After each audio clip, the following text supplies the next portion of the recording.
My name is Toghestiy. My name means man who sleeps beside the water, and it's a name that belongs to the fireweed clan of the Unist'ot'en nation, and I'm one of the hereditary chiefs. And the Laksamasu, the fireweed clan of the Unist'ot'en nation, my clan, has pledged to stand alongside the unist'ot'en since the beginning of the struggle against pipelines. And we were the only clan who stuck with them through the whole time. And I happen to be married into the unist'ot'en with Freda, and we're out living on a territory, occupying it and protecting it. And we're going to talk with you guys a little bit more about that, but I'll let Freda introduce herself.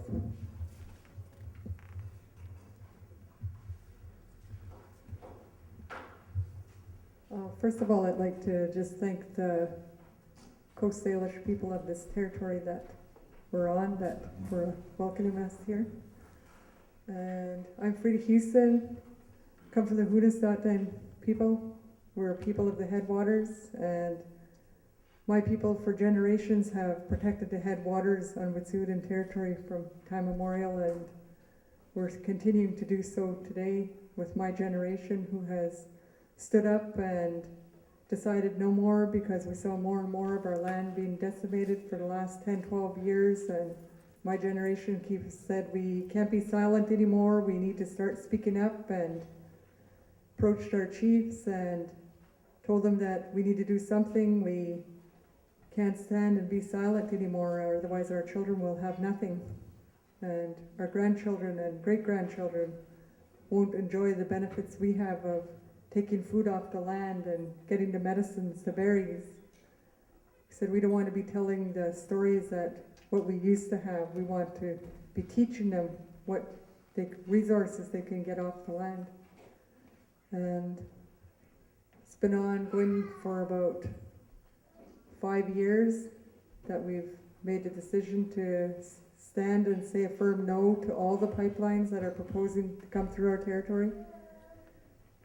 And just in the past few years, as Toghestiy said, we've been reoccupying our lands and putting structures. We put up a cabin right in the direct route of the proposed route for Pacific Trails pipeline and the Enbridge pipeline. And just this past year, they have moved their route 1 kilometer and 3 kilometer upstream, but they didn't realize that we still own those territories as well. And last spring, we had a spring camp and put up a pit house en route of the Pacific Trails pipeline, and also a permaculture garden, which we'll be continuing to do this next spring camp again.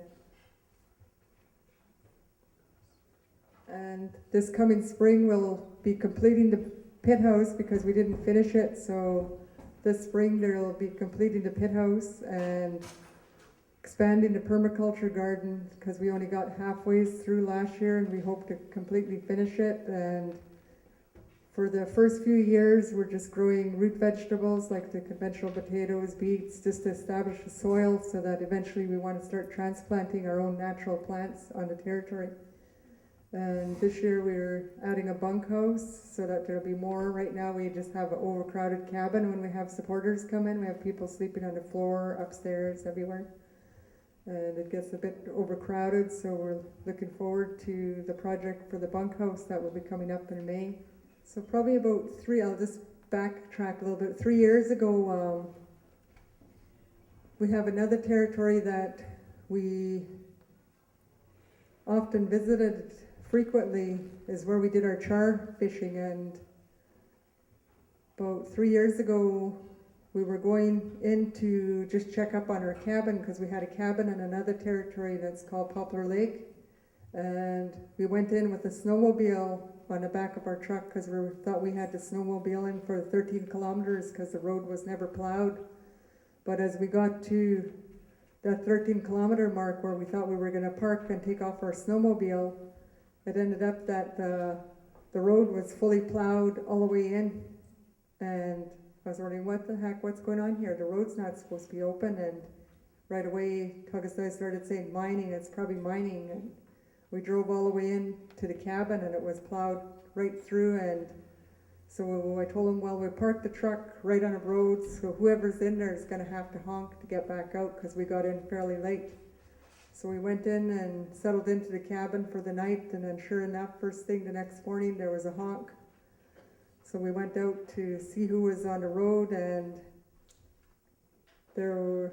workers were coming back out, and they had said that they'd left some people behind still working back there, and I asked him, who are you? What are you doing in here? And he said he was a contractor that sets up camps, and he's setting up a camp for Lionsgate Metals. And so I told him, well, you guys didn't ask our permission to be in here, so you're basically trespassing. So I told him that after I said that to him, he gave me his card and then said he's gonna pass the message on to the people that are employing him. So he left, and we went in further to see what was going on at where they were setting up their camp, and they had about 5 to 6 wall tents already set up, and were already plowing roads down into their camp. And so we went in and approached them, and I asked those workers again, I said, do you guys realize you're trespassing? I said, you didn't ask my clan for permission to be here. And he said, they were just saying, oh, we're just doing our jobs, we're workers, we don't know anything about that. And so after speaking with them for a bit, I told them, well, you guys didn't have no permission to be here, so we're giving you till Friday to get all of this stuff out of here because you're trespassing. And basically with our law, if you trespass, all of this will belong to us after Friday 12 noon if you don't have it all taken out of here.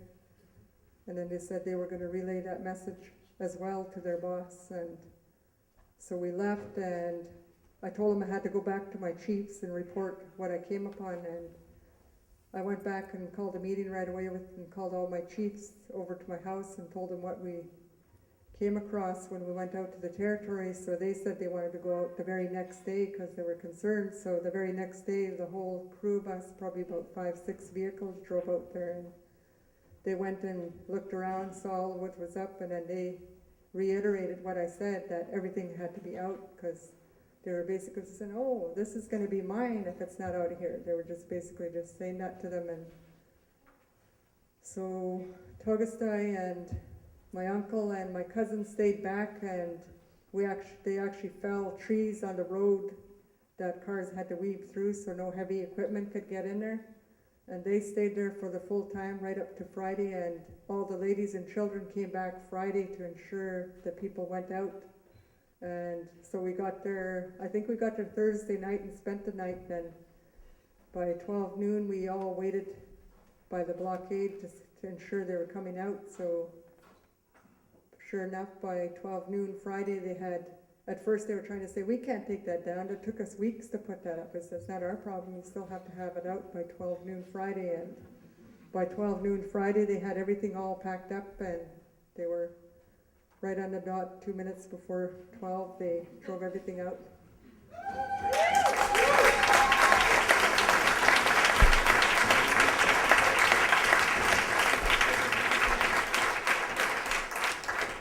So yeah, when they went out, there was women and children that escorted them out to make sure they didn't do anything. They egged my truck, but that didn't hurt.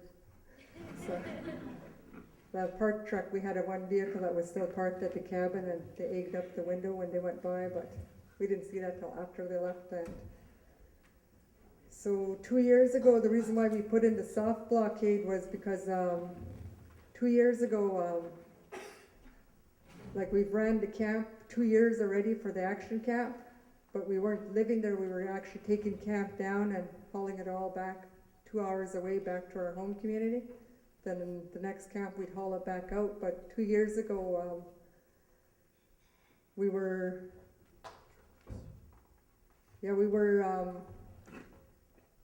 in my home community because my brother had passed away, and all of a sudden one of the chiefs said that he got like several calls saying that he got a call from one of the employees from the drilling company, said that he didn't like how they were talking about our Indigenous people, and they were making fun of us and putting us down, and it made him angry. So he picked up the phone. He knew one of our chiefs and called him and told him that he got 5 phone calls that night and said, if you're gonna go in, you have to go in tonight.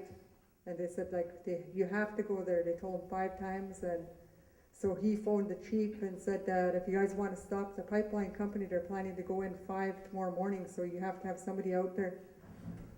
So we were still at my brother's wake, and we had two of the chiefs sat down and had a quick meeting, and Toghestiy offered to not go to the funeral the next day and go out and block them. And so again, the same 3 people that helped man the other blockade went out, like Toghestiy, my uncle, and my cousin decided that they would go up. And like I said, it's a 2-hour drive from our home community to the camp, and they left like midnight, got there 2 in the morning, and waited and within 3 hours, exactly 5 o'clock, people showed up that were ready to go across the bridge, and they actually blocked them, and maybe I'll let him talk about. 5 in the morning, my uncle, Freda's cousin, and myself were at the bridge, and we had parked a vehicle and put a big sign up in the middle of the bridge to let people know that there was no pipelines coming in through.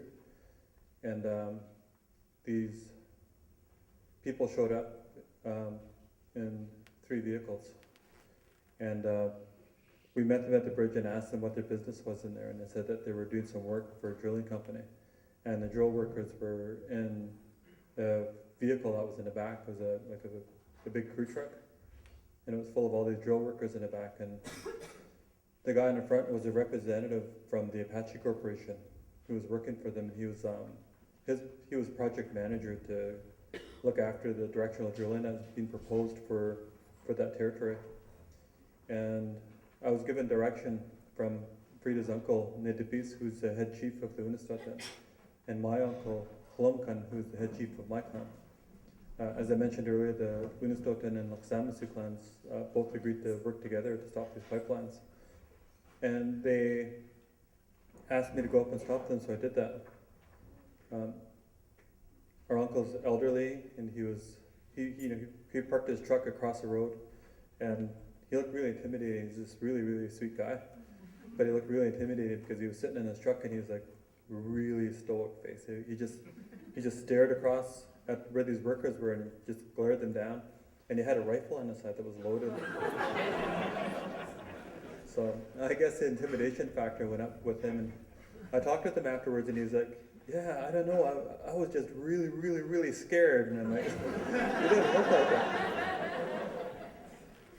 But we told the worker that because of the stance that the Unist'ot'en and Laksamasu were taking to stop all the pipelines, that we weren't going to let them in. And he pleaded with me to understand that they brought all this equipment into the territory. And I said, well, that's not our problem. You guys didn't bother asking anybody for permission to bring it in the first place. So we did this before, I'm going to do it with you guys this time. You have 5 days to get this stuff out of here. And it was late November, and there was about like this much snow on the ground, and the 4x4s that were in there had to drive all the way back to where the equipment was. And the Apache Corporation actually flew all this really big pieces of equipment up by helicopter to the back end of the territory. So they had to bring low beds in because it just kept snowing and snowing and snowing, and it was nearly impossible to see anything. But they had to get low beds in to drive them right to the back end of the territory. And a helicopter had to fly in really low into the territory to begin loading all the equipment. It took them a few days to get it out, but like Freda's story from before, by 12 o'clock on Friday, they were loading up the last piece of equipment and driving it out. And we managed to kick them out. It was amazing because the guys that were working for the drilling company, the workers, were in the crew truck in the back, and as they were leaving, they were taking pictures of us at the roadblock and had their fists out the windows and yelling out like, yeah, way to go, woo!